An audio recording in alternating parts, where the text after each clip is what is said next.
Sa usapan tungkol sa pagiging state witness ni Martin Romualdez. Ano ba naman sila, yung mga dapat state witness, hindi yung pinaka-guilty. Ano ba naman yan? Talaga naman na tinutumbok ng sangkatutak na ebidensya na sa Kongreso nagmula ang iba't ibang kalokohan.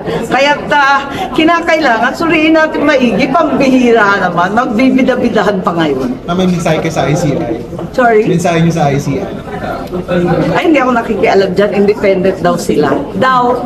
Ma'am, si Romualdez, willing daw siya na i-publicize yung kanyang SALN kung utusan siya ng ICI. Wala namang problema yung SALN. Ang tanong, totoo ba yun? Totoo bang yun lang? Ma'am, what do you think is the reason behind bakit umarap siya sa ICI? Anong makikita niyo dito? Hindi ko alam. Pero tingin niyo, Panibagong script po yan. Parang Korean telenovela, bagong plot twist, wag muna tayo lumundag.